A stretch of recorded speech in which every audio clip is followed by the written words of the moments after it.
শেষ হইয়াও হইল না শেষ। টি-20 বিশ্বকাপটা শেষ হয়ে গেছে, তবে রেস্টটুকু কেটে গেছে। এখনও কি সেটা বলা যায়?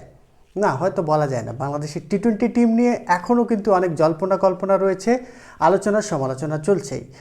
কিছুদিন আগেই বাংলাদেশ এবং আফগানিস্তানের মধ্যকার একটা সিরিজ হওয়ার কথা ছিল ইন্ডিয়ায়। বাংলাদেশ ক্রিকেটারদের সেই ওয়ার্কলোডের কথা চিন্তা করে সিরিজটি বাতিল করেছে।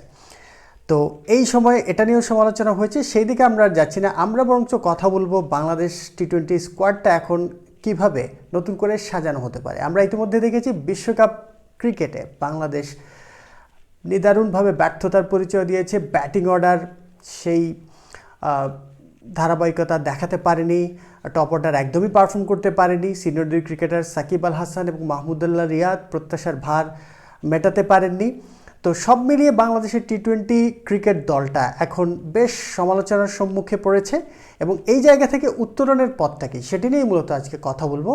আমরা যদি বাংলাদেশের ঘরোয়া ক্রিকেটে যারা পারফর্ম করছেন তাদের দিকে তাকাই, আমার কাছে মনে হয় আমরা একটা দিশা অন্তত পেতে পারি। বিশেষ করে তরুণ পারফর্মার যারা বাংলাদেশের ঘরোয়া ক্রিকেটে পারফর্ম করছেন তাদেরকে টি-20 স্কোয়াডের জন্য বিবেচনা করা। শুরুতেই আমি যেটা বলতে চাই সেটা হচ্ছে Dhaka premier division cricket league, সেখানকার কয়েকজন পারফর্মারের পরিসংখ্যান নিয়ে আজকে একটু কথা বলতে চাই।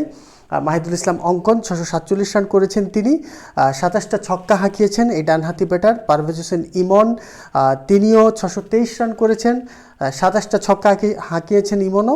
সাইফ হাসান 618 রান করেছেন, 21টা ছক্কা হাঁকিয়েছেন এই ডানহাতি ব্যাটার। এর মধ্যে পারভেজ হোসেন ইমনের স্ট্রাইক রেটটা বেশ ভালো, 89.12।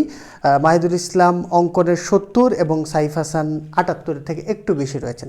তবে আমি আরও কয়েকজনের দিকে দৃষ্টি সবার দেওয়াতে চাই। তাদের মধ্যে রয়েছেন তৌফিক খান তুষার, 423 রান করেছেন, তার স্ট্রাইক রেটটা হচ্ছে 124.41। টি-20 ক্রিকেটের জন্য যেটি বেশ কার্যকরী হতে পারে, বিশেষ করে Dhaka premier division cricket league 50 ওভারের খেলা হয়ে থাকে, সেখানে যেহেতু তিনি 423 রান করে ফেলেছেন, ধারাবাহিক তাকে বলতে হবে। 42.30 হচ্ছে তার ব্যাটিং গড়, আর 26টা ছক্কাও হাঁকিয়েছেন। তো বোঝাই যাচ্ছে তার হাতে প্রচণ্ড মার রয়েছে, বড় শট খেলার অভ্যস্ত, বড় শট খেলতে তিনি অভ্যস্ত। অন্যদিকে হাবিবুর রহমান সোহান 387 রান করেছেন, তারও স্ট্রাইক রেটটা বেশ ভালো, 139.20। 25টা ছক্কা হাঁকিয়েছেন সোহান।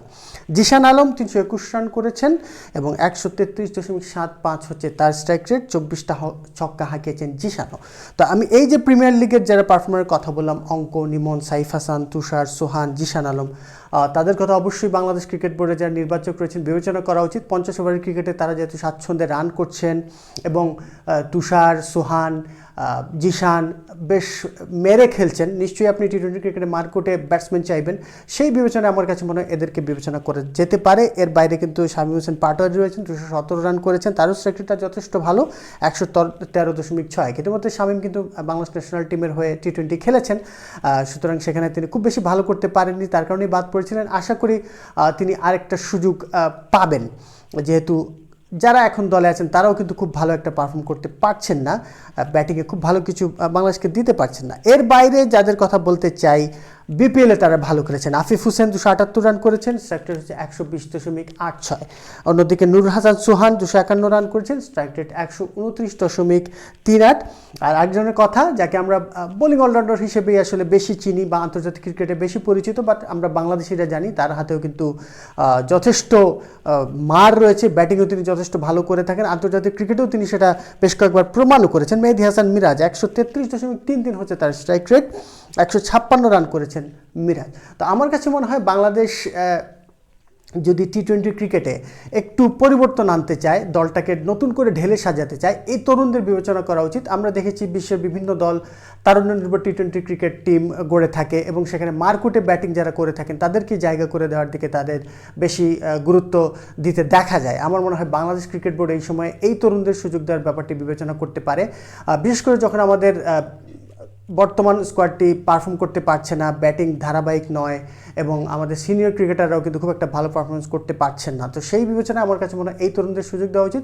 অনেকে হয়তো বলবেন একসঙ্গে খুব বেশি তরুণদের সুযোগ দিলে ভালো ফলাফল আসার সম্ভাবনা কমে যায়। তো আমি বলবো বিশ্বকাপ ক্রিকেটে আমাদের ভালো একটা স্কোয়াড গিয়েছিল, সেখানেও খুব ভালো করতে পারেনি, এবং তরুণদেরকেও তো আমাদের কোনো না কোনো পর্যায়ে সুযোগ করে দিতে হবে, তাহলে আশা করি সেখান থেকে আমরা ভালো পারফর্মার পাবো। এবং এই তরুণদের যদি সুযোগ দেওয়া হয়, তাদেরকে একটা অভয় দেওয়া আমার মনে হয় খুব প্রয়োজন, সেটা হচ্ছে তাদেরকে খুব সহজ সহসাই বাদ দেওয়া হবে না, একটা দুটো বা তিনটা সিরিজ তাদেরকে খেলানো হবে, এরকম একটা নিশ্চয়তা দিয়ে যদি তাদেরকে নামানো হয়, আমার মনে হয় তারা আত্মবিশ্বাসটা ভালো পাবে, অনুপ্রেরণা পাবে।